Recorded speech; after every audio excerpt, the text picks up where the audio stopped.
todo bien. Me alegro. Bueno, entonces vamos a empezar con la corrección del integrador 3. Joaco, ¿vos lo pudiste hacer? Que le estaba preguntando a las chicas. No, yo no, ni la toqué, perdón. Voy a Sí. escuchar. Bien, bien. Bueno, no importa. Mientras sirva para repasar cualquier duda, obviamente nos detenemos. Bueno, Bueno, la primera pregunta dice, cuando hablamos de la matriz extracelular, todo es correcto excepto, ¿sí? Ya voy a poner las preguntas con las opciones, pero antes que nada, si estamos hablando de matriz extracelular, teníamos que repasar qué era la matriz extracelular. ¿Se acuerdan qué era? O sea, cómo yo la definía.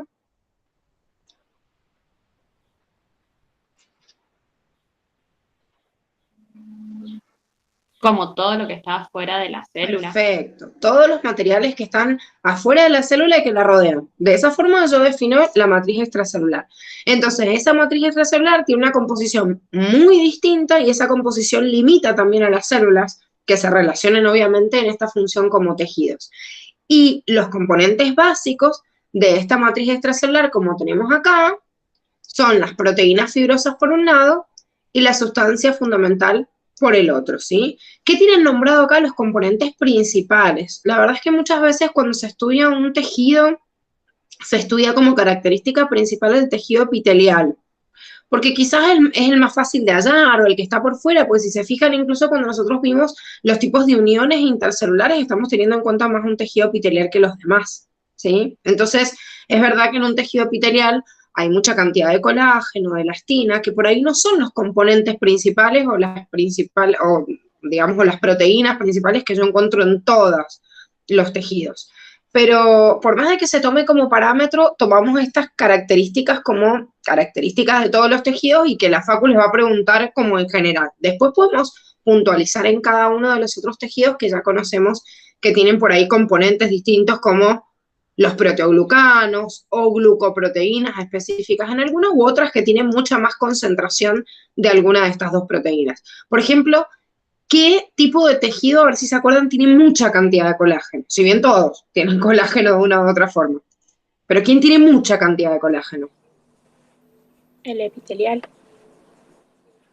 Más que el epitelial. ¿el cartilaginoso? El cartilaginoso, fíjate que tiene mucho de esto. Proteoglucano, ¿se acuerdan que tiene un proteoglucano que se llama condroitin sulfato? Ah, sí. Bien, ¿quién tiene mucho, mucho colágeno?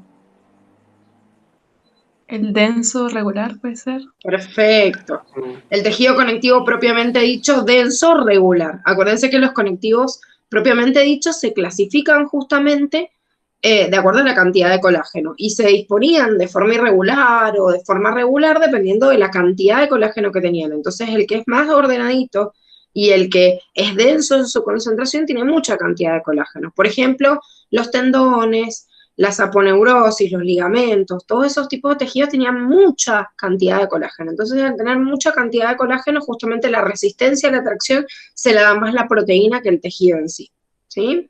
Entonces, estos son los componentes, vemos individualidades obviamente en cada uno de ellos por separado. Y otro punto importante es diferenciar estas glucoproteínas y estos proteoglucanos, porque esta diferenciación también sale en Curtis. Y recuerden que si bien la palabra me está nombrando gluco de glúcidos y proteína de composición proteica, y lo mismo me pasa con proteoglucano, proteína, glúcido, ¿sí? Me tengo que acordar que el nombre hace alusión a la concentración, a la cantidad de hidratos de carbono con respecto a las proteínas. Entonces, la glucoproteína tiene menos contenido de hidrato de carbono, ¿sí? Menos contenido. Lo que menos tiene está al principio en el nombre. Y acá tengo el proteoglucano más contenido de hidrato de carbono, o sea que tengo al final el nombre de glúcido. O si no, me acuerdo del primer nombre, que es lo que menos tiene.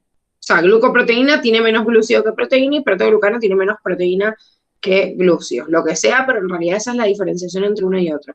Y como los proteoglucanos tienen una gran cantidad de hidratos de carbono y los hidratos de carbono son altamente hidrofóbicos, justamente estas sustancias hacen que el tejido que lo tenga siempre esté altamente hidratado, porque justamente es una sustancia que atrae agua. Por eso el tejido es duro o es resistente porque tiene sulfatos, o sea, tiene componentes inorgánicos, pero se ve de esa forma brillante y en realidad tiene, además de tener algo de elasticidad, se ve de esa forma brillante porque tiene una gran cantidad de agua en su interior. ¿Alguna vez han visto algún cartílago de, qué sé yo, de pollo o de algún animal y lo han dejado un par de días antes de tirar la basura y han visto qué es lo que pasa? No. ¿No?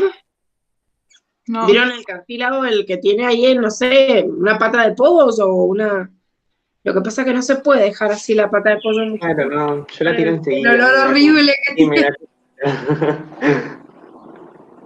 Bueno, si alguna vez tienen la oportunidad de ver qué pasa con ese cartílago paulatinamente va perdiendo el brillo y se va achicando, achicando, achicando, porque lo que más pierde para comprimirse bien es la cantidad de agua que tiene en su interior.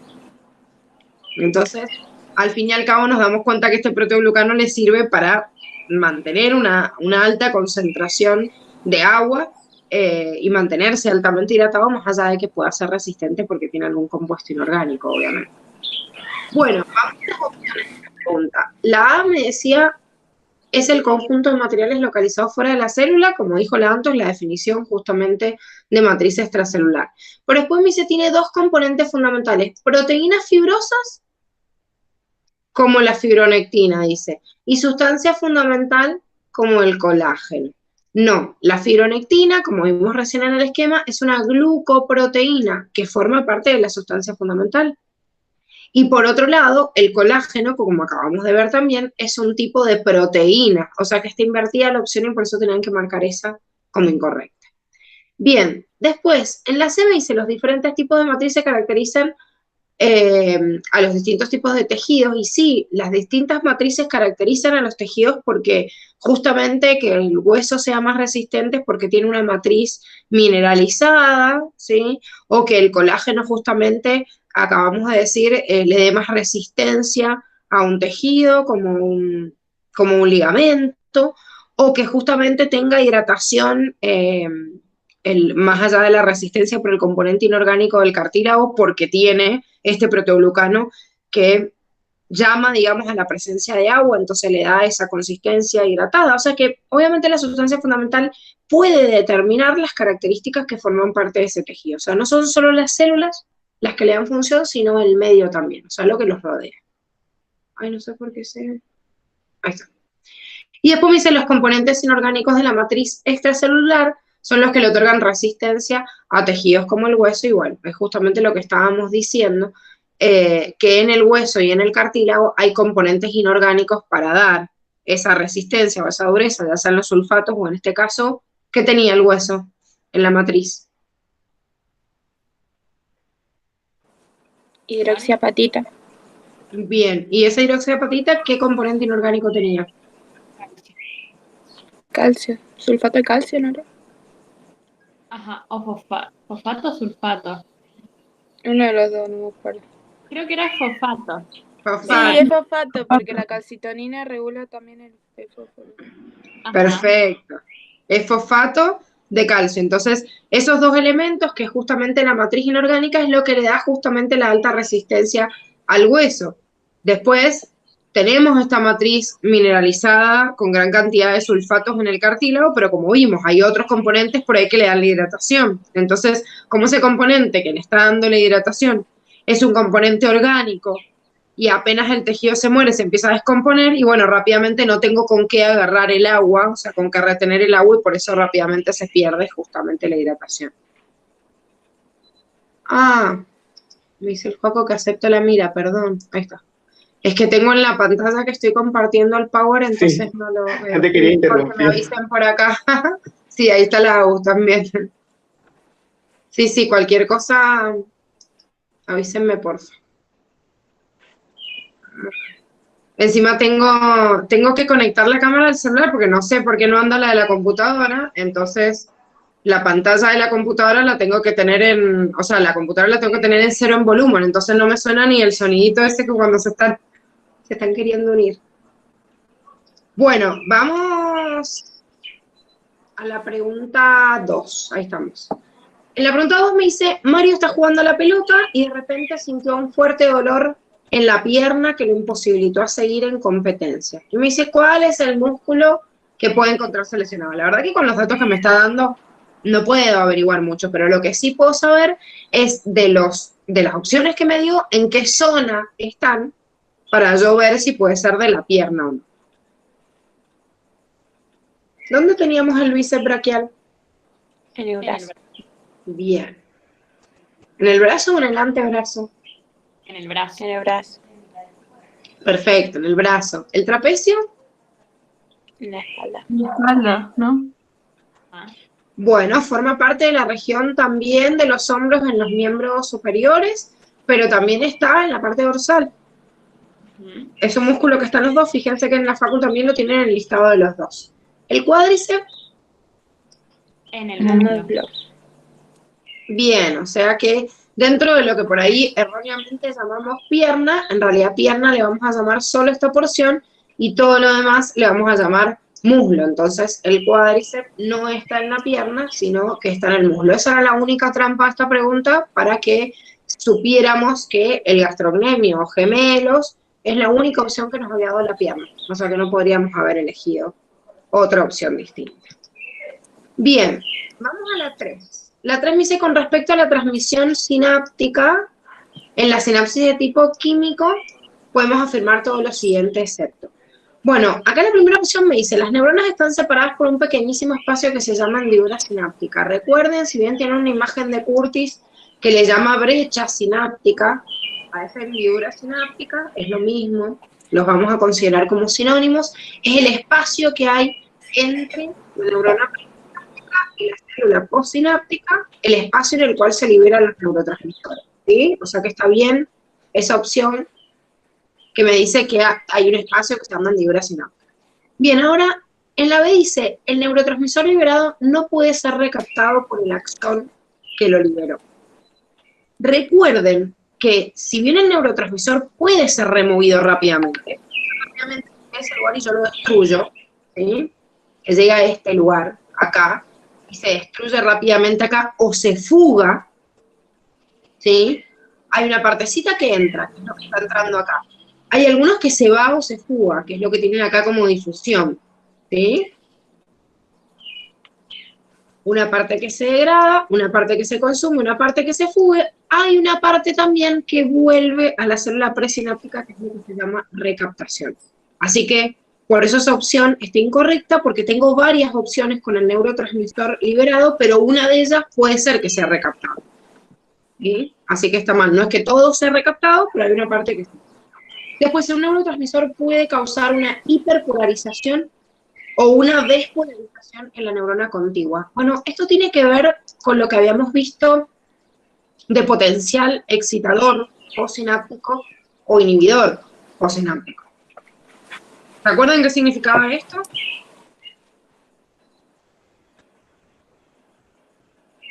sea, ¿qué quiere decir? Que se pueda producir una despolarización o una hiperpolarización del otro lado. Que si hay una hiperpolarización está inhibiendo, o sea, como que entra carga negativa para que, o sea, no hay un impulso nervioso para la próxima neurona. Bien. ¿Y cómo puedo lograr yo eso? Con la entrada de aniones. Bueno, perfecto. Puedo lograrlo con la entrada de aniones. ¿Y quién sería el que media que ingresen esos aniones? El neurotransmisor inhibidor.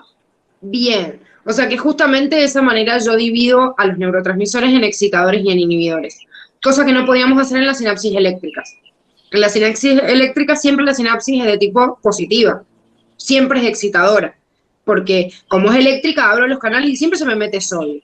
En cambio, la posibilidad que yo tengo en la sinapsis química es que en esta brecha sináptica que encontrábamos acá, si bien llega esta neurona, con todos estos transmisores o neurotransmisores hacia estos receptores, llegan un montón de neuronas más también al mismo punto o al mismo lugarcito y pueden estar liberando, así como unos están liberando, no sé, sodio para que pueda ingresar y despolarizar la membrana, otros pueden estar liberando cloruro para que hagan lo contrario.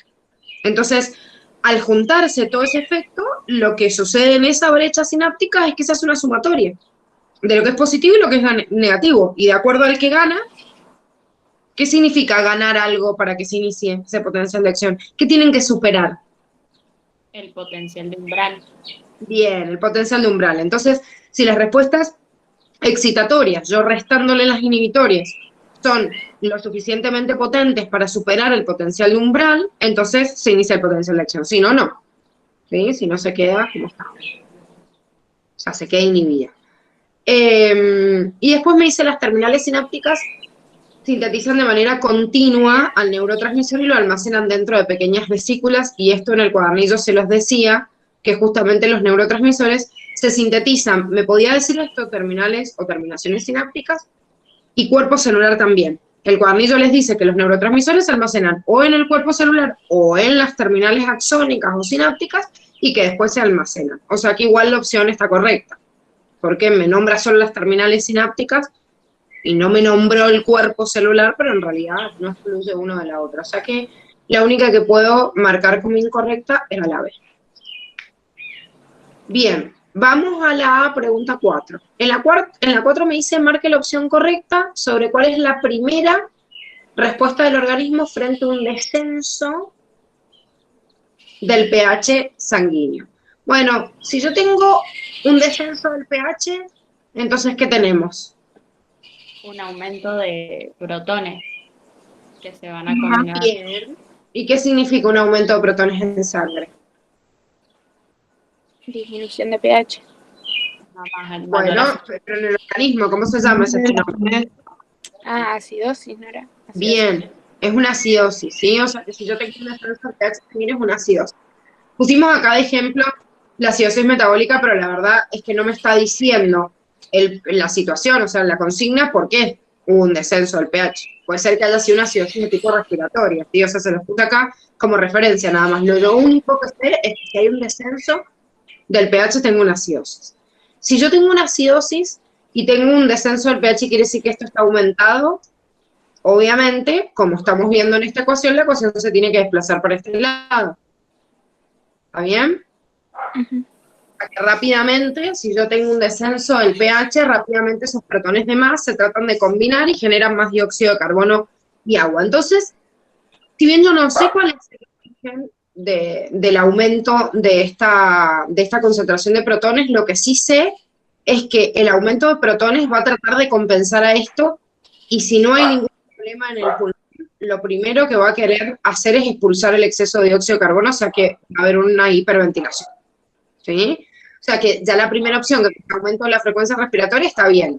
Nunca va a poder hacer una disminución, porque se desplazaría toda la curva para el otro lado. Después me dice, aumenta la retención de bicarbonato en riñón. Si yo retengo esto en riñón, ¿qué pasaría?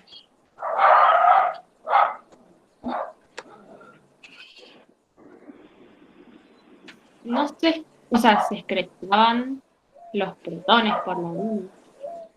¿Cómo? Sí, tengo el bicarbonato en el riñón, no se excretaban los protones por la orina. Claro, exactamente. Si yo tengo, como no sé si es una acidosis respiratoria o metabólica, si bien esto va a ser lo primero que van a tratar de hacer y desplazarlo para este lado, también yo el exceso de protones lo voy a tratar de expulsar por orina, ¿sí? Entonces, si expulso la cantidad de exceso de protones, no voy a retener bicarbonato. ¿Qué va a pasar con esos protones? Los bicarbonatos que yo pueda los voy a desplazar y voy a formar dióxido de carbono, ¿sí? Pero no voy a retener bicarbonato, porque bicarbonato lo voy a retener el dióxido de carbono en exceso y tengo un freno en el pulmón. Una opción y la otra están presentando como la situación hipotética que fuera una acidosis metabólica y en el otro fuera respiratoria. Sí, pero en ninguno yo voy a tratar de compensar aumentando la retención de bicarbonato, porque justamente lo que yo quiero hacer si hay una acidosis es liberar el exceso de protones y liberar el exceso de dióxido de carbono que se como está representada. Dice, no te ¿Entiendes? ¿Cómo? Yo tampoco, que no se escucha muy bien. Ah, ¿no? Se escucha mejor. Puede ser que se junte o se acople con el... A ver, Ailu, fíjate si apagando el... ¿Ahí me escuchan mejor? ¿Sí? Sí, Sí, Sí, por ahí sí. por ahí se acopla un micrófono con el otro. No sé hasta dónde me escucharon.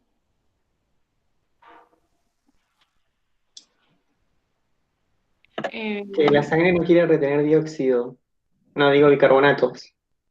Bueno, si yo digo que aumenta la retención de bicarbonato, ¿para qué se une el Lucas? Hola, Lucas. Si yo aumento justamente la retención de bicarbonatos, ¿cuál sería el fin de retener este bicarbonato? informar el dióxido. O sea, que se siga desplazando la reacción Que se siga desplazándose a dónde. hacia la izquierda, o sea, hacia la formación de dióxido de carbono. Claro, si yo quiero retener también, o sea, si yo tengo una excesiva cantidad de protones, yo retengo esto en el riñón, pero si retengo esto en el riñón, quiere decir que tampoco estoy fomentando a que se libere el protón, Ah, claro. porque el riñón libera el exceso de bicarbonato y de los protones también. Y si se desplaza para allá la curva, el pulmón libera el exceso de dióxido de carbono. O sea, si yo tengo muchos protones, ¿qué tengo que hacer? No, lo que tengo que hacer es que esos protones se combinen con el bicarbonato, no que el riñón me retenga más bicarbonato. Yo quiero convertir los protones que tengo con el bicarbonato presente y en el riñón liberar el exceso de protones y en el pulmón liberar el exceso de dióxido de carbono, dependiendo obviamente si es una acidosis metabólica o si es respiratoria. Va a depender obviamente de cuál de las dos se trate. ¿Se entiende? ¿Sí?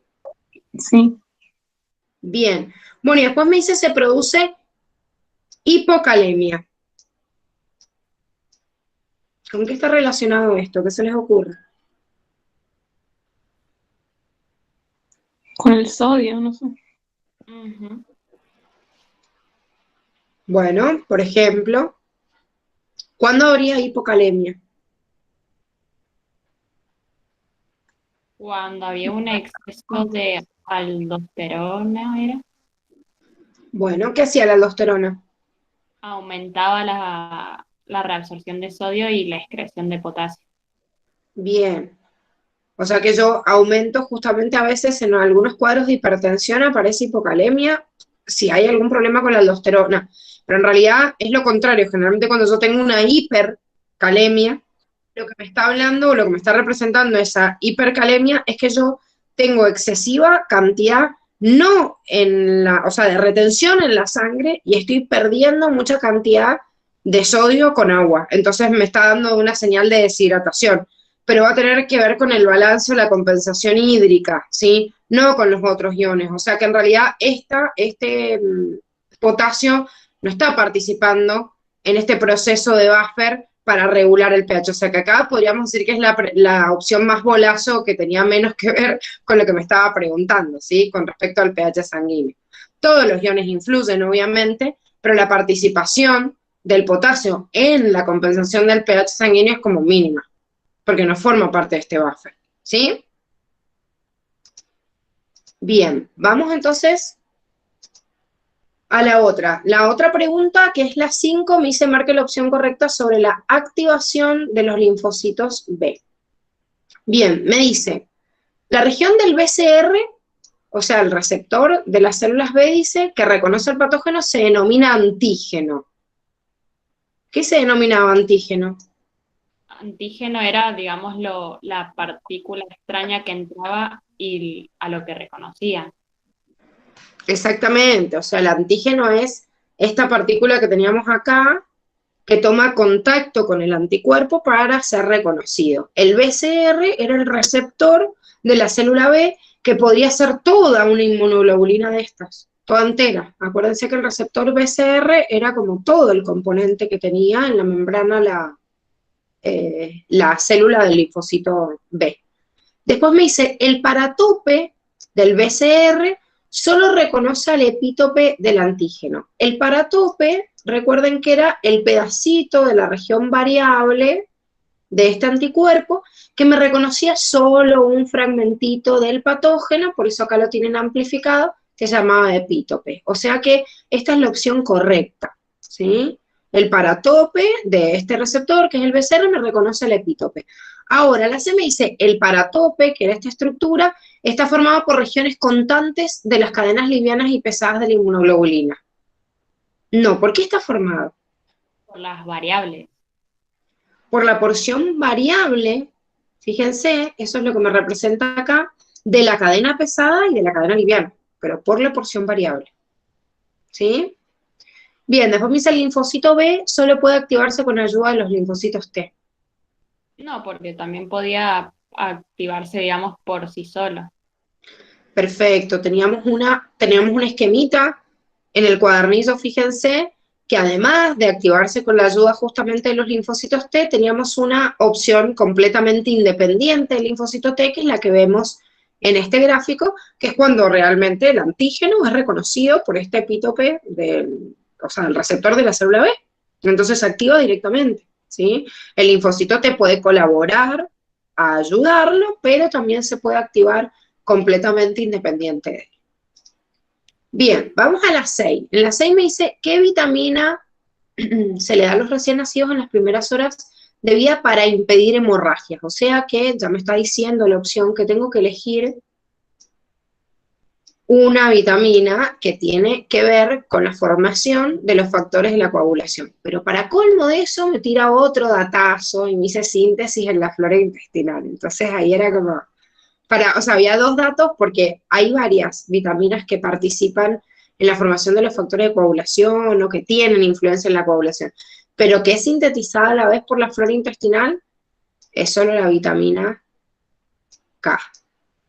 Obviamente también les puse las funciones de cada una de las otras para que hiciéramos un repasito, para que vieran si digamos tenían alguna duda entre una o la otra o habían marcado otra de las vitaminas, pero dentro incluso de las que tenían acá, era la única que podía participar de la formación de los factores de coagulación, porque fíjense que los otros tenían más que ver, si bien podían participar con la hemólisis de los glóbulos rojos, como es la vitamina E, o incluso en la vitamina A, al participar en mantener la estructura epitelial, puede influir incluso hasta en la formación de los vasos que rodean, pero no a las células sanguíneas, era la única que encajaba, ¿sí? Era fácil, ¿o no? Yo leí mal y marqué la D porque leí cualquier cosa. Bueno, ¿viste que suelen ser las fáciles, después cuando uno las ve, las más fáciles suelen ser las que por ahí más les presentan errores que uno dice, bueno, sí, está re fácil, chao, la marco en 2 segundos y listo. Por eso les pregunto si era fácil, porque después cuando uno revisa se da cuenta en realidad que hay algunas que son re fáciles y a la vez terminan siendo las que más error tienen en los exámenes. Bueno, la 7 me dice, marque la opción correcta con respecto a las hormonas. Bueno, de esto se tenían que acordar la función, obviamente, de cada una de las hormonas que me estaba mostrando acá. Me está nombrando todas hormonas liberadas ¿por quién? Por la hipófisis. Hipófisis. Bien. ¿Por la misma parte de la hipófisis? No. Sí. ¿Sí o no? Ah, no, la ADH por la neurohipófisis. Bien, la ADH es de la neurohipófisis, las otras son de adenohipófisis. Bien, y me está haciendo una descripción del funcionamiento, o sea, la función que tiene cada una de estas hormonas. Recuerden que la ACTH estimula la secreción endocrina, pero de la corteza suprarrenal y no de la médula, como me está diciendo ahí. Después me dice, la FSH estimula la secreción exócrina del ovario. No es exócrina, es endocrina. ¿Sí? El ovario no secreta de forma exócrina porque no llega hasta el exterior del cuerpo. Después me dice, la TSH estimula la secreción endocrina de la paratiroides. No es la paratiroides, sino la tiroides. ¿Quién controla la paratiroides? La paratormona. ¿Y quién controla la segregación de esa hormona? El calcio en sangre, ¿no? Bien, la calcemia, ¿sí? O sea, la paratormona es la segregación de la paratiroides, pero en realidad para controlarlo yo necesito sí o sí los niveles de calcio en sangre. Bien, y la única que me está nombrando la función correctamente es justamente la ADH, porque la ADH estimula la reabsorción renal de agua, y si yo estimulo la reabsorción de agua, obviamente la diuresis disminuye. ¿Sí? Ujú.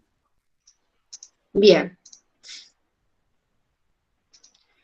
Bueno, en la 8 me habla de las funciones del sistema nervioso autónomo y cuál era incorrecto. Esto es fácil porque tienen que mirar el cuadrito directamente en la imagen, y sabemos que a nivel gástrico y a nivel en realidad intestinal, o sea, el sistema digestivo, hay una inhibición del sistema simpático y no nunca una estimulación. De hecho, en la lámina que tenían en el cuadernillo les decía que el estómago estaba inhibida la actividad por el simpático, ¿sí? No estimulada, entonces teníamos que considerar esa como la única opción que estaba incorrecta.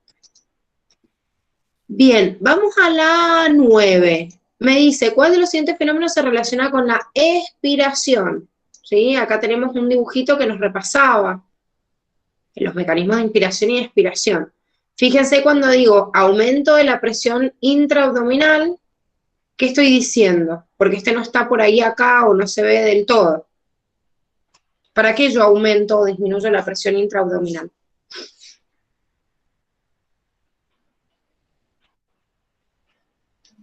Yo lo, Para o sea, que, ay, perdón, no, que haré la Yurge. para que entre el aire, ¿no?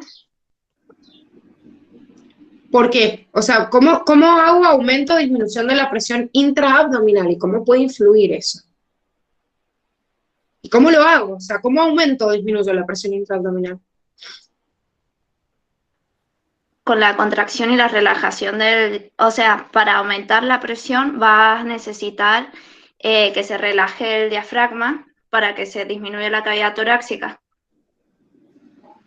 Eso O es, el arroz. eso es para que aumente o disminuya en la cavidad torácica, pero acá me está hablando de la abdominal, mira. Fíjense, son opuestas, miren. La clave está en esta flechita que se ve acá. Cuando yo estoy inspirando, estoy bajando, ¿sí? Estoy haciendo una contracción y descenso del diafragma. Fíjense, si yo bajo así, bajo el diafragma, ¿qué cavidad se está ensanchando? ¿La torácica o no? La torácica. O sea que yo tengo un aumento de esta cavidad. La contracción del diafragma me aumenta el tórax. ¿Y qué pasa con el abdomen? Se contrae. Me aumenta la presión, Ajá. porque la contracción del diafragma, que es el descenso, me tira el diafragma para abajo, me ensancha la cavidad torácica, me comprime la abdominal. Por eso, acá me está preguntando características de la expiración, y en realidad el aumento de la presión intraabdominal ocurre en la inspiración, como estamos viendo acá, ¿sí? Estoy aumentando acá la presión, por eso la flechita está para abajo. Desciende el diafragma, aumento la presión abajo. Entonces, en la expiración va a ser al revés. No va a haber un aumento de la presión intraabdominal, sino que va a haber una disminución. Y va a ser lo opuesto en la cavidad intratorácica. O sea, en la inspiración aumenta la presión intraabdominal y disminuye la presión en el tórax. Por eso el aire de afuera entra. ¿Sí? En cambio, en la expiración es al revés. Hay una disminución de la presión adentro del abdomen, un aumento en el tórax, y por eso el aire se empuja y sale. ¿Sí?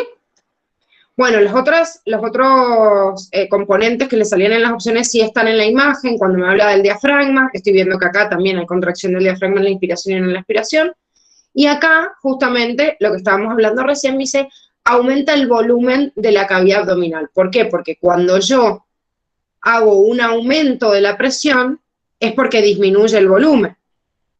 En cambio, al revés, si yo estoy expirando y como dijimos recién, no hay un aumento, sino una disminución de la presión, para disminuir la presión, ¿qué hago? Aumento el volumen. O sea, el volumen y la presión son inversamente proporcionales.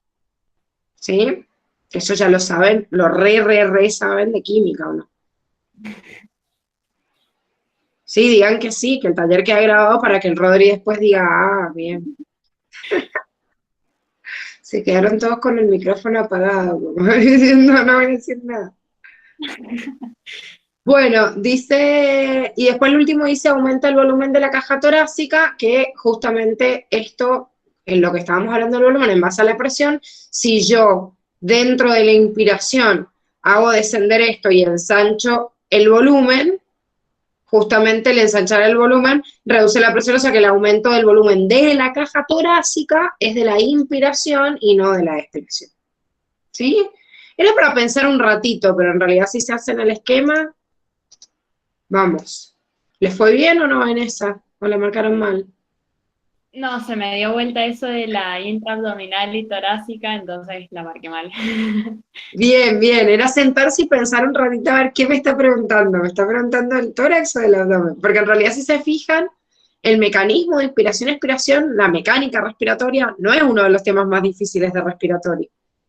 Es como cuando dice, no, ni lo repaso porque es re fácil, o sea, pasa esto, pasa esto.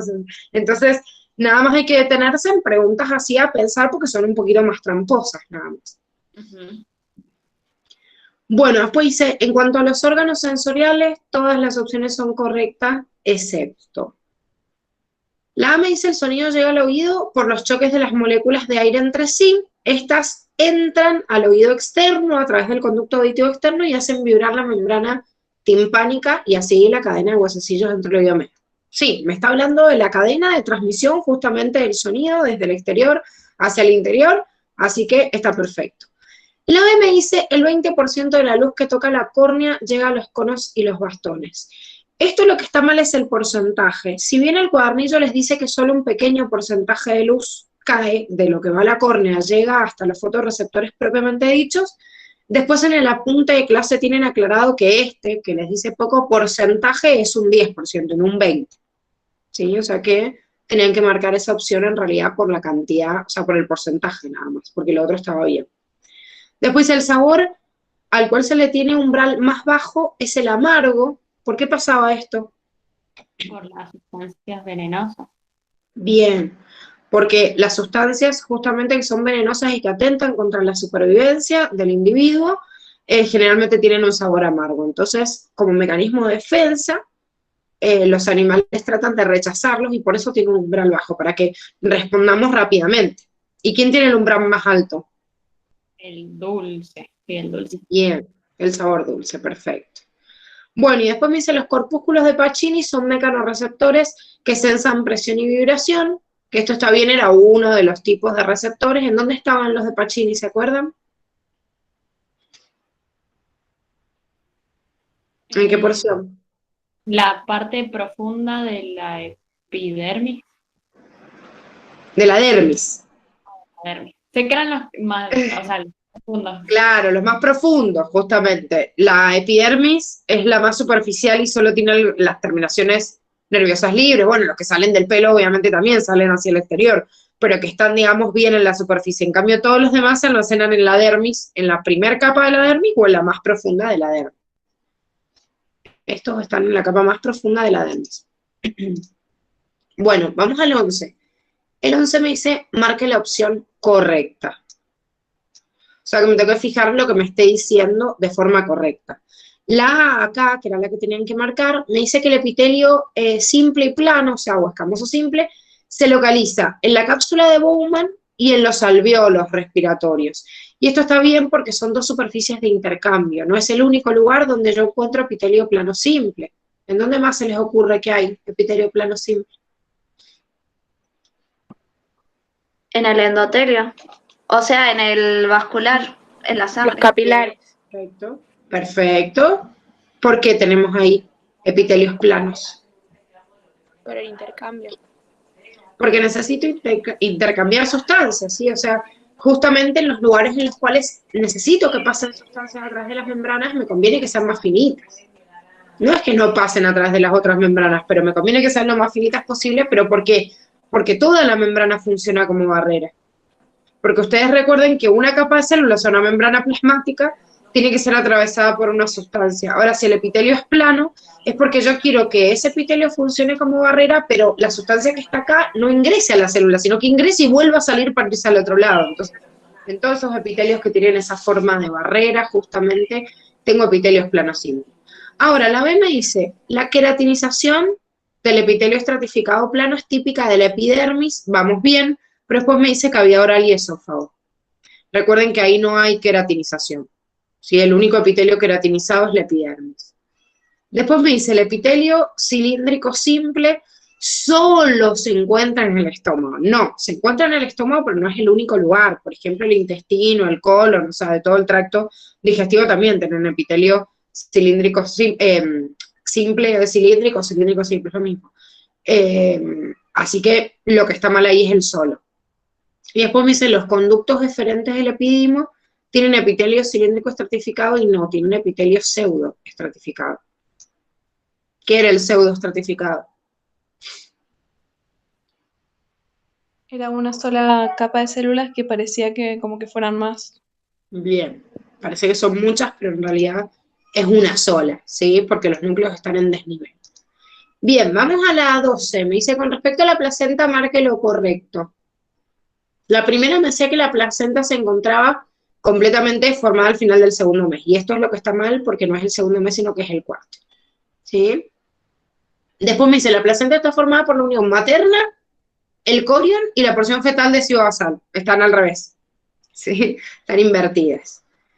Después, la C me dice, la placenta sintetiza hormonas como progesterona, estrógenos y somatomamotrofina. Está perfecto. ¿Cómo se llama también esta hormona?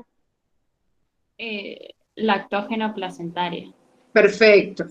Se llama somatomamotrofina coriónica o lactógeno placentaria, que en otro de los exámenes que rindieron, otro de los prácticos, le salía el otro nombre. Fue en el que rindieron ahora de reproductor y desarrollo.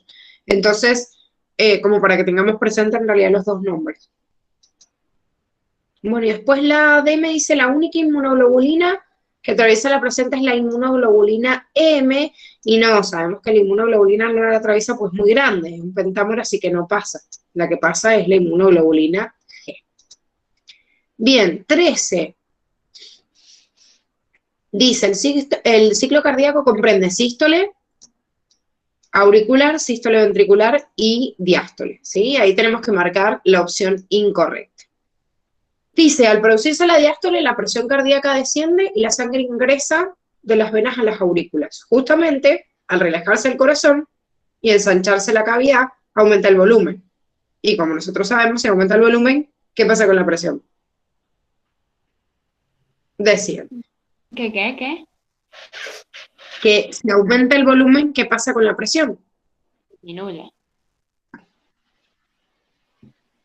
Es lo que tienen acá. ¿Sí? Entonces me dice, al producirse la diástole, la presión sanguínea desciende, sí, porque la diástole relaja las paredes, al relajar las paredes aumenta el volumen, al aumentar el volumen desciende la presión, o sea, tenía que hacer como ese camino de pensamiento.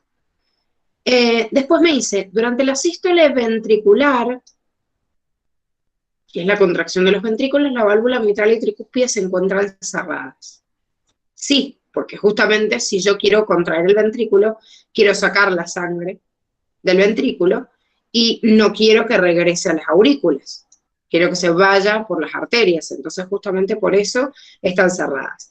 Después me dice, durante la diástole ventricular, las válvulas mitral y tricúspide se encuentran abiertas. Todavía no hay una presión, en realidad, la misma presión que, si ustedes se acuerdan la formación de las valvas cardíacas, ¿qué es lo que en realidad cierra a esas valvas?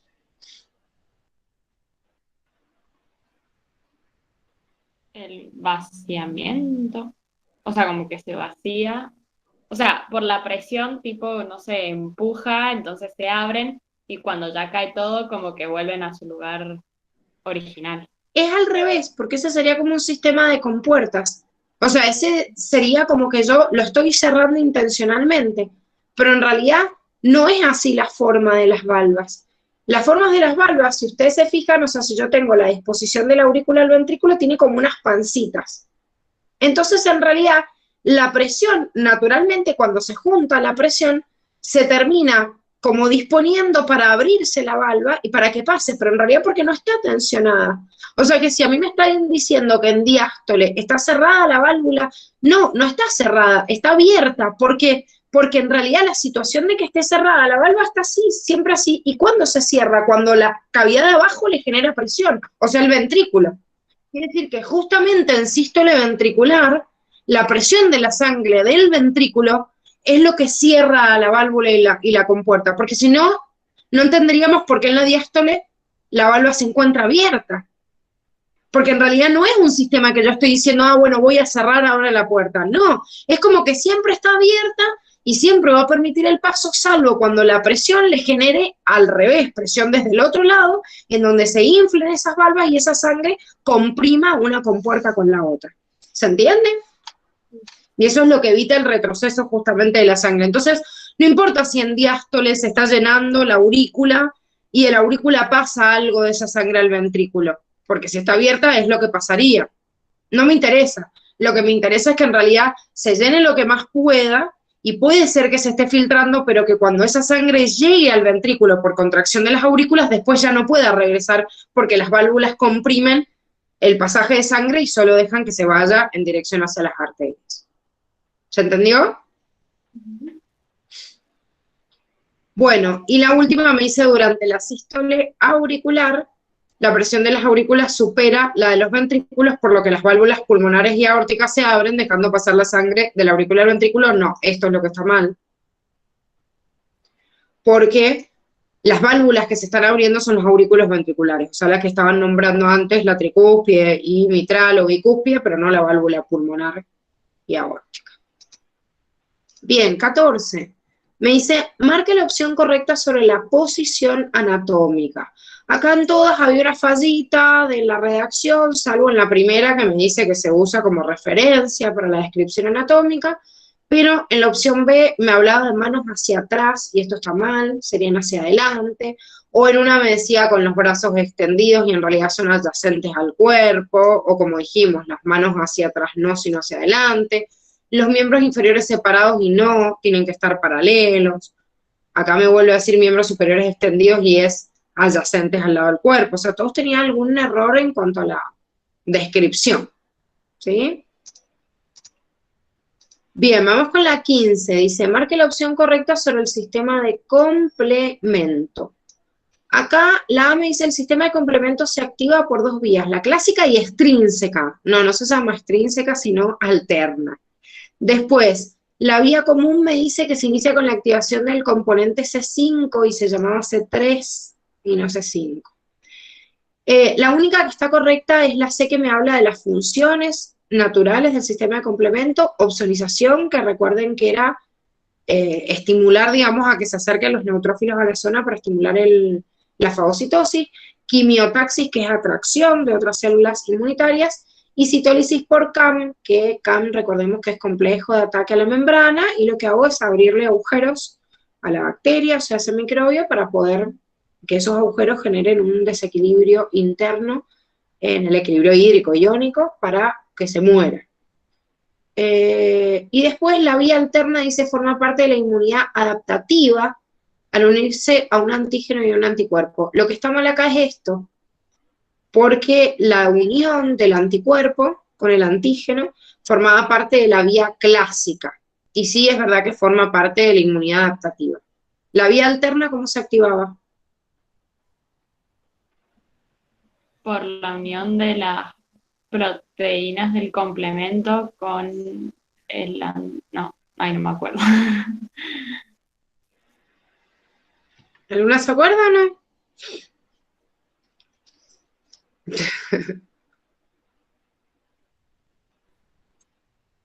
Todavía no vuelvo a releer esa unidad.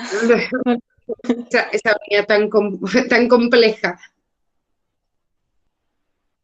Bueno, recuerden, pucha, les iba a poner un dibujito al final no, creo que no lo puse. Para que vieran la comparación de los dos, acuérdense que había, además de la unión del anticuerpo con el antígeno, que justamente por eso también activa la vía adaptativa, en la otra habían proteínas o componentes que eran los fragmentos que empezaban a ser como una cascada.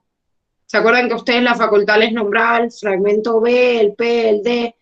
Y yo les pasé un videíto de esto, si se acuerdan, de toda la activación del complemento, donde les pasaba todas las etapas, no solo las etapas que ustedes le piden a la facu, sino todo completo como para poder entenderlo, y cómo se iba armando toda esa cascada de reacciones externas de esos componentes hasta darme como resultado la activación justamente del componente digamos, de la vía extrínseca y que no tiene que ver con el interior del sistema inmunitario, sino con los componentes que llegan desde el exterior y que están flotando en el citoplasma, ¿sí?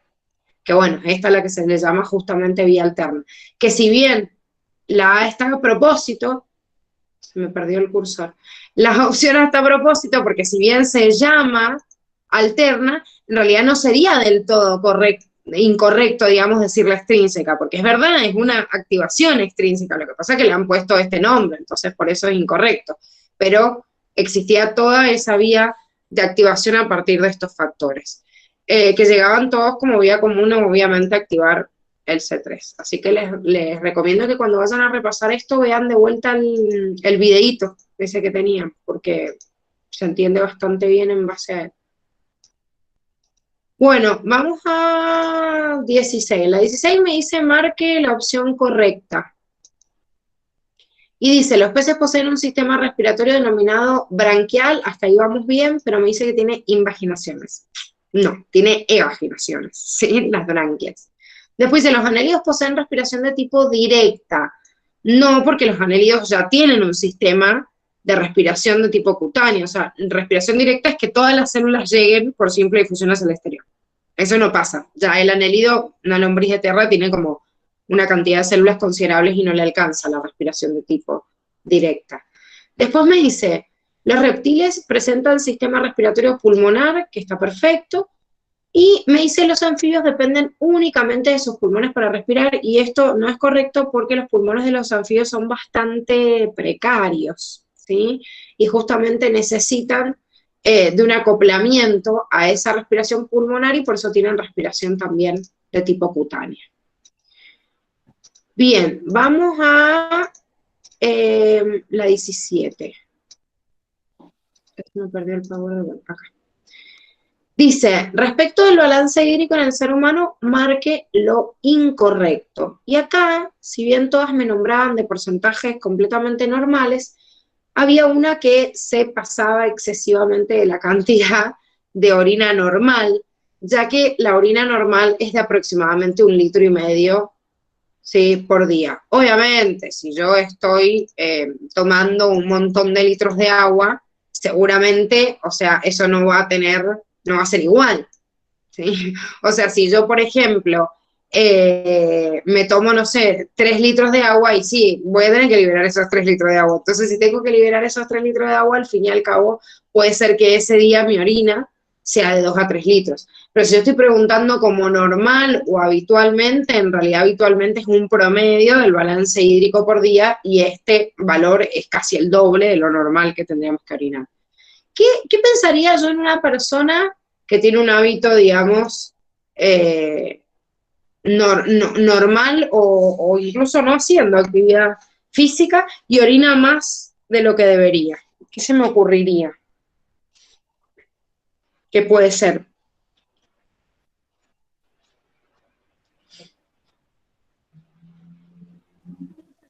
¿Ni idea? ¿Cómo a qué te referís?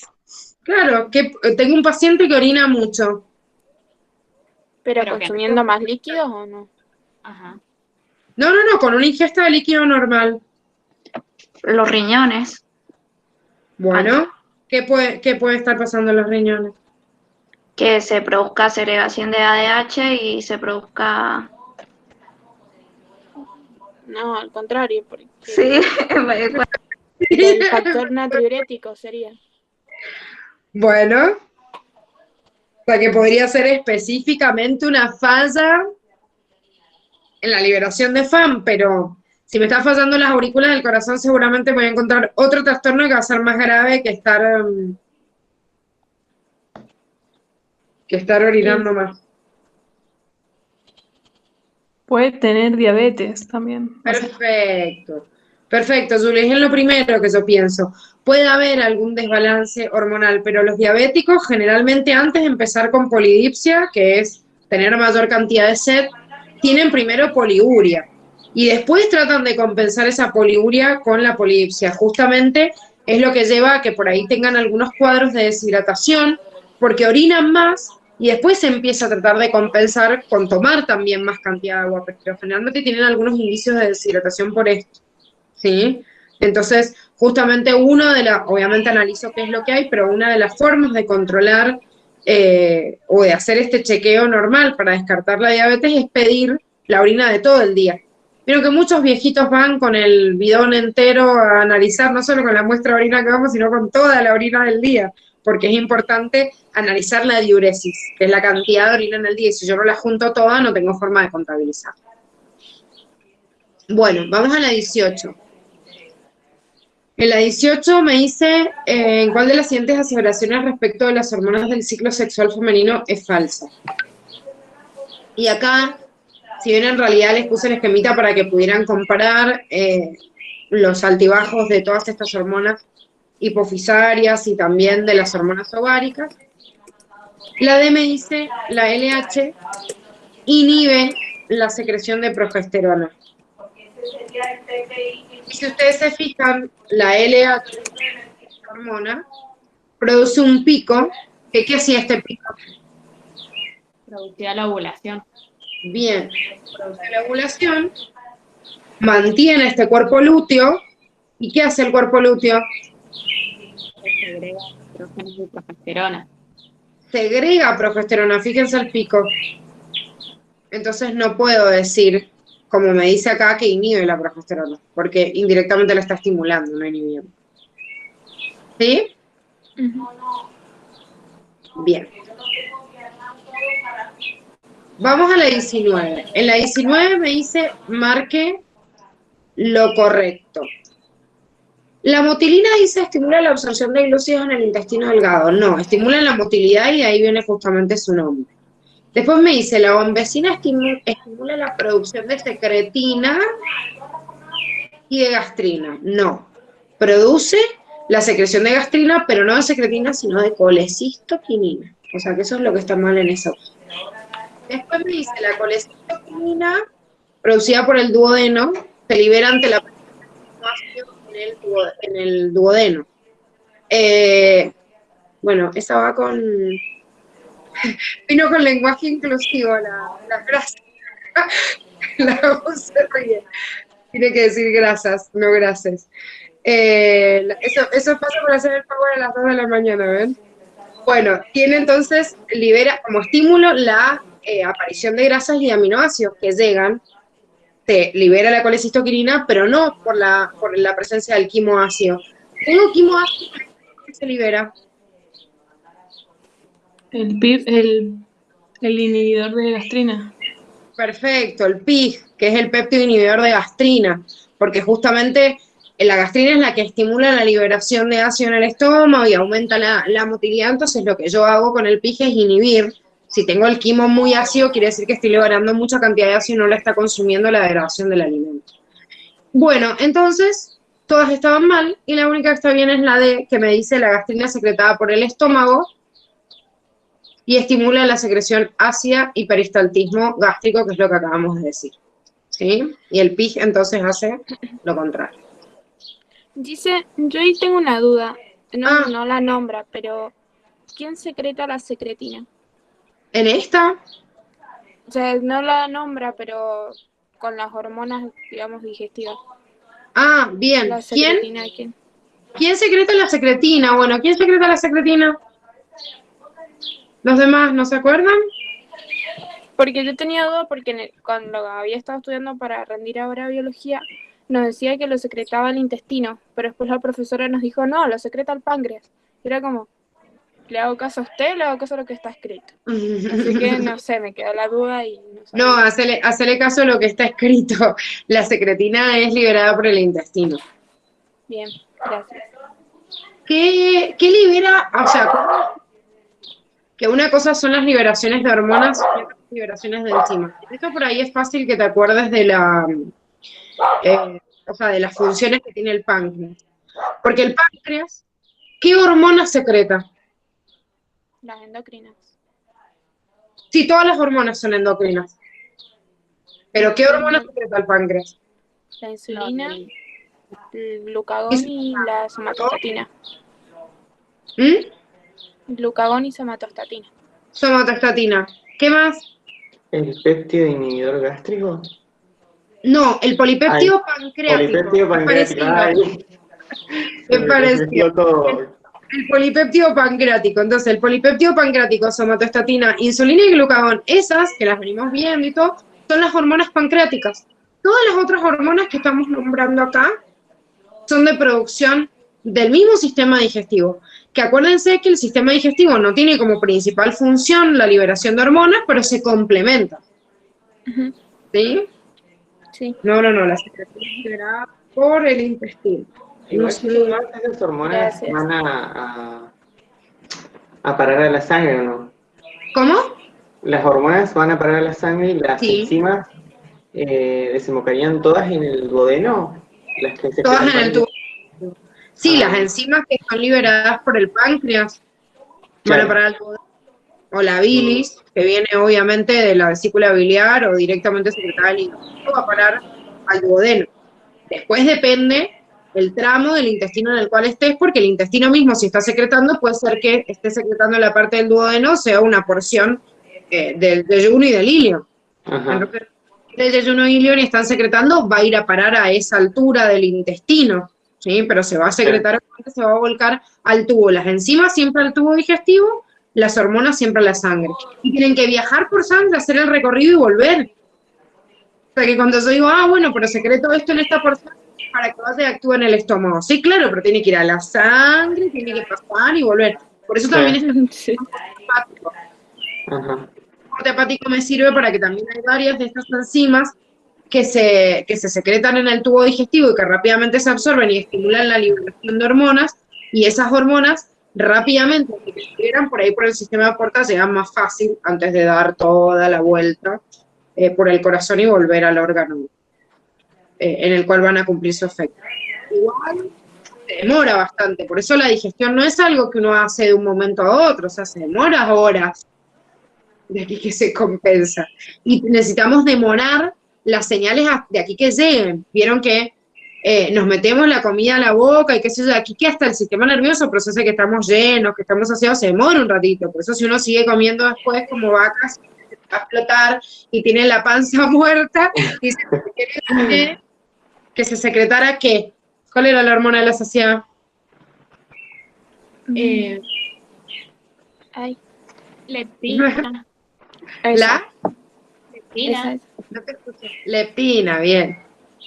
Es la hormona de la saciedad. Entonces, claro, si yo le doy el tiempito para que las hormonas lleguen y me den su respuesta, y bueno, es más fácil. Es como darle la señal correcta. Por ejemplo, por ahí le doy el falso estímulo al estómago de que le llegó algo, y entonces se secretan las hormonas necesarias para aumentar la motilidad gástrica y después no tiene que digerir. Por ejemplo, yo tomo café solo, sin comer nada, ¿sí? Le doy la señal al estómago que le está llegando algo, entonces las hormonas dicen, dale, estómago, secreta ácido, y después empieza a autodigerir solo, porque el café rápidamente se absorbe, no tienen nada que digerir, y por eso son irritantes gástricos. Y ni hablar con otros componentes también. Por ejemplo, las comidas muy picantes estimulan mucha liberación de hormonas que aumentan la segregación ácida de parte del estómago, y en realidad el contenido de la comida no es suficiente para que se secrete tanta cantidad de ácido. Entonces por eso me termina reventando el estómago. Y están todos, no sé, los mexicanos con úlceras gástricas. De tanto comer cosas picantes. Bueno, estábamos en esto, ya me perdí. Sí, porque la otra era de la 19. Bien, entonces vamos a la 20. La 20 me dice la angiotensina 2 es un potente, acá tiene que decir potente, no sé por ese proceso. Un potente vasoconstrictor que produce vasoconstricción en las arterias musculares, aumentando la resistencia y la presión arterial. Y me dice que marque la opción incorrecta. Bueno, la angiotensina 2 es producto del sistema renina, angiotensina, aldosterona que hemos estado repasando, y me dice que la renina es una enzima liberada por el riñón, hasta ahí vamos bien, pero me hizo ante un aumento brusco de la presión. Y eso es lo que está mal, porque justamente la angiotensina 2 me aumenta la presión, y justamente la renina se va a liberar si hay una disminución de la presión y no un aumento. Sí, es una de las señales más importantes ante la disminución de la presión. Después todas las otras están bien, porque me dice cuando disminuye la presión, el riñón capta la disminución de la perfusión renal y libera renina. Fíjense que estas dos son opuestas. O sea que igual una de estas dos era la incorrecta, porque nos están diciendo cosas opuestas, una que aumenta y otra que baja la presión. La angiotensina 1 era convertida en angiotensina 2 por la ECA. ¿Quién liberaba la ECA, se acuerdan? El pulmón. Bien, ¿y quién más? El, ¿El no, corazón puede ser? El riñón no era también. Y el corazón. Bien, el pulmón en primera instancia, el corazón parte y también el riñón puede liberar una porción de ECA, ¿sí? Obviamente el pulmón, como dijeron, es el más importante. Y después la angiotensina 2 produce vasoconstricción, que está perfecto, por eso aumenta la fuerza de contracción del corazón y aumenta la presión sanguínea. Y después me dice secreción de ADH, sensación de sed, secreción de aldosterona por la corteza suprarrenal, y todo eso aumenta el volumen plasmático y la volemia. La angiotensina 2, al ser un vasoconstrictor, lo que me va a llevar es a todo lo que tienda al aumento de la presión. Entonces, ¿por qué esta vasoconstricción al llegar al hipotálamo me produce estas dos sensaciones? Y porque si al hipotálamo le está llegando menos sangre, por esa vasoconstricción, le llega la señal de que tiene que aumentar la presión o retener más agua, y por eso me da la sensación para ir y consumir más agua, o sea, la sensación de sed. Pero por otro lado, lleva a que esos vasos o esas terminales que llegan también al hipotálamo secreten ADH, ¿sí? Para que esa hormona después vaya al riñón y también retenga mayor cantidad de agua, ¿sí? Bueno, y en la corteza suprarrenal pasa lo mismo. La aldosterona también sabemos que a nivel renal va a retener el agua y retener sodio. ¿Vamos bien? Sí. Bueno, este era el esquemita que tenía en general, digamos, de repaso para que se acuerden los pasos de cada uno de ellos, ¿sí? Y cómo esta angiotensina 2, que es la que estábamos nombrando, tiene algunos efectos directos sobre la presión y otros más indirectos, como esa segregación de aldosterona, ¿sí? Acuérdense quién secretaba esto, tenían una esquemita también en el aparato, en el sistema excretor de cuál era el aparato yuxtanomedular. Bien. Bueno, vamos a la 21. En la 21 dice, con respecto a los distintos tipos de neuronas, indique la opción incorrecta. Dice, se denominan neuronas multipolares aquellas que presentan numerosas dendritas y se extienden desde el cuerpo y tienen un solo axón. Fíjense el esquemita que teníamos de las multipolares, ¿sí? Que esas neuronas multipolares, como por ejemplo esta, tienen muchas dendritas y yo estoy viendo un solo axón, ¿sí? O una sola prolongación. Después me dice, neuronas bipolares presentan una dendrita principal que surge desde un polo opuesto al origen del único axón, ¿ven? Tengo una sola dendrita y un único axón del otro lado. Así que también estaba bien. Después me dice, se denominan neuronas unipolares o pseudo-unipolares las que presentan una sola prolongación que se divide en dos ramas. Bueno, esta es la que, en realidad esta que estábamos viendo recién, bueno, ese fue un rayón que se escapó. Acuérdense que esta era una pseudo-unipolar porque tenía un solo bloque que en realidad se terminaba dividiendo. La bipolar real, que no estaba en ese esquemita, porque la bipolar real que me nombra acá, ¿en dónde la encontrábamos nada más? retina. En la retina, ¿sí? Y era como que yo tenía una sola prolongación de cada uno de los lados. O sea que si yo coloco esta imagen, o sea, esto en el medio, lo vería más o menos de esta manera. O sea, veo esto y la prolongación. Entonces eso sería una bipolar. En la bipolar me aparece una puerta de entrada, que sería la dendrita, una sola puerta de salida, que es el axón. En la pseudo-unipolar, es como que el cuerpo tiene una sola puerta que me sirve para entrada y para salida, que esa era la diferencia que existía entre esos dos. Pero vamos a lo importante, que era marcar la incorrecta. Dice, las neuronas denominadas de proyección conectan neuronas distintas de las distintas regiones del sistema nervioso central y periférico. Y recuerden que las neuronas de proyección justamente transmitían a distintas regiones del sistema nervioso central, como también lo hacen las interneuronas. Interneuronas y de proyección entre lugares del sistema nervioso central. Lo que está mal de esa opción es que me habla de conexión entre el sistema nervioso central y periférico. Y justamente las del sistema nervioso central y periférico son las otras dos. las neuronas sensitivas y motoras. Motora desde el sistema nervioso central hacia el periférico y las sensoriales desde el periférico hacia el sistema nervioso central. ¿Sí? Bien. Bueno, después 22 me dice, durante los exámenes que le realizaron a Juan decidieron sacarle sangre, por lo cual usaron una aguja para atravesar distintos tejidos hasta llegar a sus venas. O sea que voy atravesando todas las capas hasta llegar a la sangre. Entonces me dice, ¿qué tejidos fueron atravesados por la aguja? Hay un montón. O sea, que yo tengo que pensar si los que me están nombrando encaja con alguno, y yo les he puesto algunos de los ejemplos. Por ejemplo, dice el tejido epitelial estratificado, plano, queratinizado. La epidermis.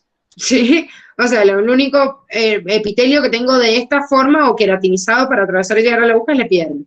Después dice tejido conectivo laxo. Bueno, me puedo encontrar varios, pero uno de ellos es el tejido conectivo subyacente que yo tengo en el vaso, ¿sí? Me puedo encontrar tejido tipo laxo en algunas porciones también de la dermis. Recuerden que la dermis igual, más que nada, ¿qué tipo de epitelio tenía? ¿Qué tipo de tejido, perdón, tenía, no epitelio? Denso y regular. Bien, denso y regular. Pero es verdad que en algunas porciones donde la piel es muy finita, también yo me puedo encontrar por debajo el conectivo subyacente que también sea más finito. Entonces, al tener menos colágeno, obviamente, sería laxo. Pero, por lo menos del tejido conectivo subyacente del vaso ya tenemos este tipo de tejido. Y después me dice tejido epitelial plano, y bueno, por ejemplo, el endotelio me dice los distintos tejidos hasta llegar a las venas. Bueno, si ya estoy en las venas, en realidad el endotelio formaría parte de esos vasos y también sería un tejido que yo tengo que atravesar. O sea, que cualquiera de esas opciones podía ser correcta. Bien, 23. Me dice, teniendo en cuenta el origen embriológico, todas son correctas excepto una. Y acá, en la opción que me habla, en la C, que me habla del origen del cerebelo a partir del rombencéfalo, ¿qué es lo que está mal? Que si ustedes recuerdan, el rombencéfalo se dividía en metencéfalo y en mielencéfalo, pero el cerebelo pertenecía al metencéfalo y no al mielencéfalo como me dice acá. ¿Sí? O sea que eso es lo que estaba mal de esta opción. Si me hablaba del mielencéfalo, tenía que originar al bulbo. O si me hablaba del cerebelo, tenía que originarse el metencéfalo. Cualquiera de esas dos, o sea, sería la forma de corregirlo. Bueno, 24, dice, las trompas uterinas son estructuras importantes en el aparato reproductor femenino con su papel, por su papel en la reproducción. Y me dice que marque, de acuerdo a las aseveraciones, la que esté incorrecta, o sea, el excepto. Y fíjense que esta, bueno, era media bolazo. Me dice su ligadura unilateral impide definitivamente el embarazo. No, porque yo no tengo una sola trompa útil y un solo ovario útil. Así que obviamente lo que estaba mal en esa opción era la palabra unilateral, que debería decir bilateral y no unilateral. Sin embargo, si yo lo veo con una cuestión de nomenclatura, me estoy encontrando con dos letritas nada más que son el error. Así que están a propósito, porque es un error grueso, pero a la vez es fácil de caer en la trampa. ¿Alguno cayó en la trampa? No, o sea, no entendía a qué se refería con unilateral, me quedé como, bueno, voy a marcar. Una trompa de un lado. No lo asocié. Puede pasar, puede pasar que una persona tenga una obstrucción unilateral de una trompa. Para eso se hace un estudio que se llama histerosalpingografía, porque a veces que hay tejido adherente o lo que sea, y en realidad la mujer naturalmente tiene tapada, digamos, como una trompa, entonces tiene nada más la llegada unilateral. Pero en realidad se refiere siempre de un lado, desde la bilateralidad que tenemos, o sea, unilateral es que esté de un lado y del otro no. ¿Se entiende? ¿Sí? Yo les veo. Bien. Bueno, 25, me dice el principal desecho tóxico del organismo es el amoníaco, y bueno, y los animales buscan distintas formas para excretarlo, ¿sí? Entonces me dice que marque la opción correcta de acuerdo a la eliminación como ácido úrico. Acá teníamos que repasar este cuadrito que nos nombraba quiénes liberaban como ácido úrico cuando pueden realmente sintetizar esta sustancia y ahorrar la máxima cantidad de agua, como el caso de los insectos y las aves, como dice acá, por eso es la que tenían que marcar. Urea cuando tengo una cantidad moderada de agua para secretar, para perder, pero puedo alcanzarlo nuevamente, ese agua, si no la puedo alcanzar nuevamente, entonces no podría producir urea. Y los que tienen exceso de agua, mucha cantidad, pueden liberar directamente el compuesto completamente tóxico, que es el amoníaco, ¿sí? O sea que la única que cerraba era la opción C. Bien, 26. Esto también, conceptual. La ACTH es una hormona proteica formada por ¿cuánto? Esto era estudio nada más, o sea, dato que tiene que estar en la memoria. Acordarnos que la ACTH tiene 39 aminoácidos. 27. La tasa metabólica es la velocidad en la cual utiliza y transforma energía en un organismo, y tenemos que ver cuál de estas es correcta. Yo para esto les puse este grafiquito que creo que me expresa bastante bien lo que me están preguntando estas opciones, salvo la que me compara en realidad las aves con los mamíferos, que la tenemos que pensar y sacar de otro lado. Pero me dice, a mayor tamaño de los mamíferos, menor su tasa metabólica. A mayor tamaño, por ejemplo acá el elefante, la tasa metabólica es la más chiquitita. O sea que mientras más chiquitito es el animal, que es lo que me muestra esta curva, más chiquitito es el animal, más aumenta la tasa metabólica, ¿sí? Y después me dice, relacionado con esto, los animales con tasa metabólica más elevadas viven menos. ¿Por qué pasará esto?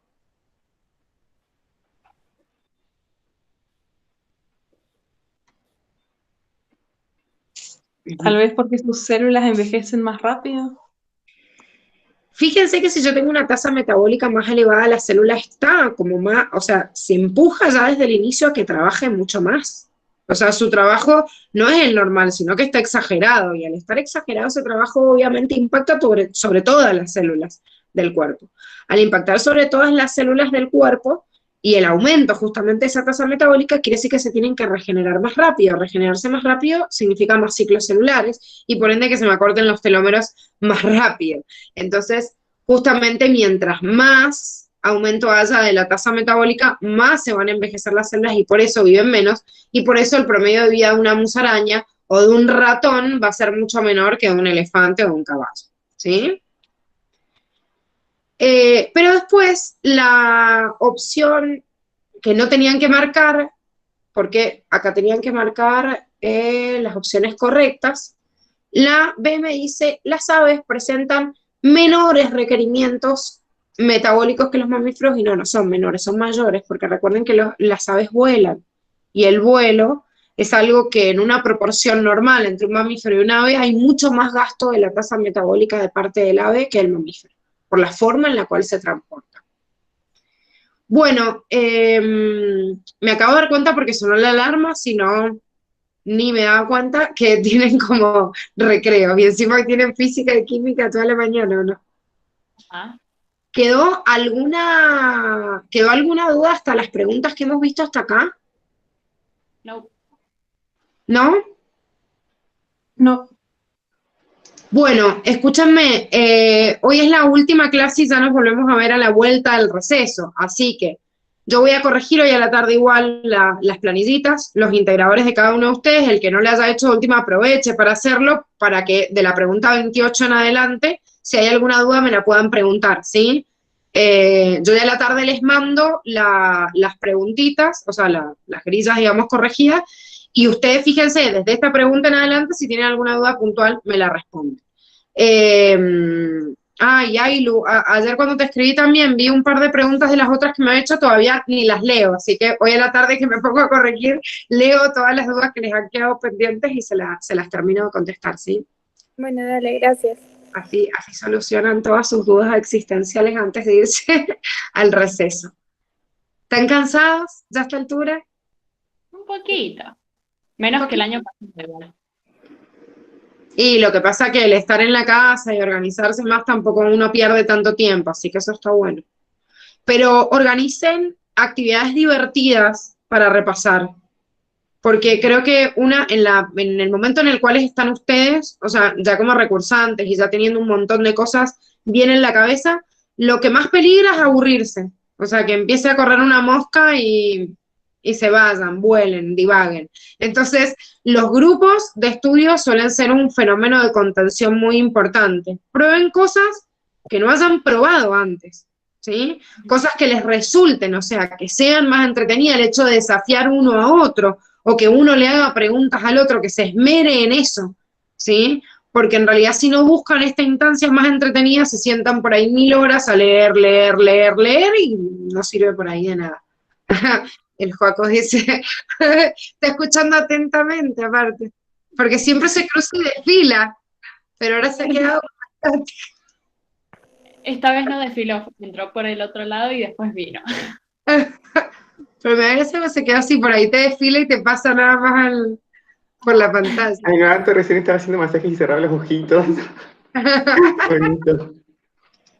Bueno, Me encanta figurar. y sí, igual a todos, viste que la mayoría de los gatos se cruzan por las pantallas. Se ve como diciendo, no me estás dando bola a mí. Sí. Bueno. Siempre encima de las hojas. No puede ir al lado, no, encima de las hojas. Ay, no, es que mirá cómo está. Repanche. ¿Era gata o no? Sí, gata. Ah, es una gatita. Bueno, queridos, que tengan un hermoso receso, descansen. Igualmente para vos. Sí, Descansamos. yo juro que voy a tratar de descansar si no voy a ¿Vos morir. tenés 2 semanas de vacaciones o no? ¿Ah? ¿Vos tenés 2 semanas de vacaciones o no? Yo me voy a tomar una más, así que la primera semana me van a tener. No va a aparecer. No me van a tener, la van a tener a la Dani y después recupero con ustedes. Bueno, Pero bueno, no, sí, ustedes vuelven el 6. Ujú. Sí. Sí, yo me tomo una semanita más, así que van a arrancar, bueno, ya la Anto debe estar a punto de pasarle los grupos, creo que mañana los pasaban los grupos de enero, para que sepan cómo están distribuidos. Los primeros días no va a estar la Chechu ni voy a estar yo. bueno. Los primeros días van a tener una organización de otro profe, pero ya desde el 15, o sea, desde la otra semana, ya estamos con ustedes los 3. Ok, Pero bueno, obviamente no van a tener ni medio problema. bueno. ¿Esta vez vas a mandar de la playa o te quedas en tu casa? No, me quedo en mi casa durmiendo. ningún irse a ningún lado, pero estoy reventada. Es más, no solo me quedo durmiendo, sino que he estado todo este año sacando, después de miles de años, la tesis de la licenciatura y logré presentarlo, pero ahora tengo que armar la defensa. Y pensé que la iba a sacar, iba a llegar este año, pero no creo, porque me mandaron un montón de revisiones y tengo que armar la presentación de vuelta y todo, así que lo más probable es que me la pase estudiando como ustedes. ¿Cuánto te falta más o menos? ¿De qué? Avisanos cuando te estés por recibir. Yo te quiero ir a tirar, no sé. No, ningún tirar una mierda. Yo sí, voy a estar ahí tirando. Ningún tirar nada. Hola, sí. No, aparte, mi idea era que si se concretaba este año me iba a recibir en la virtualidad. Genial, no hay excusa para que nadie te tire cosas. Pero bueno, todavía no sé. Íbamos a ir a buscar a tu casa. Bueno, sí. Me acuerdo que mis amigos cuando cumplí los 15 años me tiraban huevos desde afuera porque no quise salir. Qué bueno.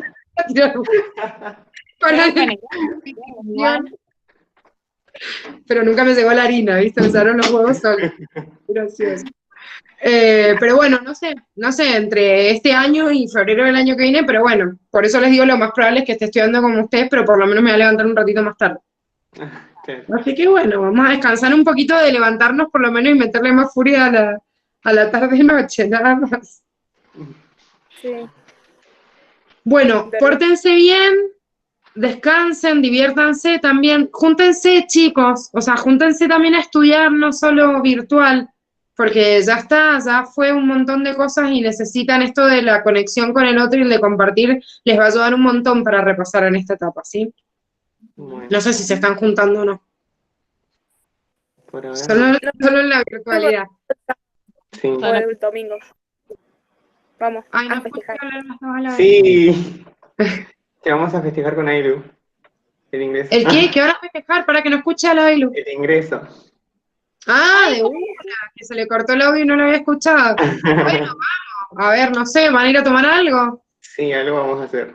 Bueno, Ya les Seguramente. Sí, bueno, a sí. ver eso, empiecen los que no están saliendo mucho de la casa salgan y van a ver que ya hay una vida, o sea, como más normalita.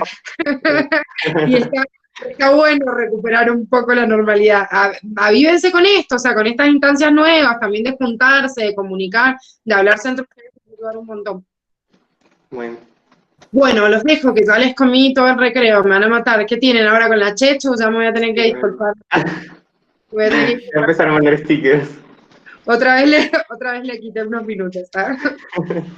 Bueno, nos vemos, chicos. Nos vemos, chicos. Chao. Nos Vemos, felices fiestas. Voy a tratar de la resolución y me avisan cualquier cosa, ¿sí? Bueno. Ok.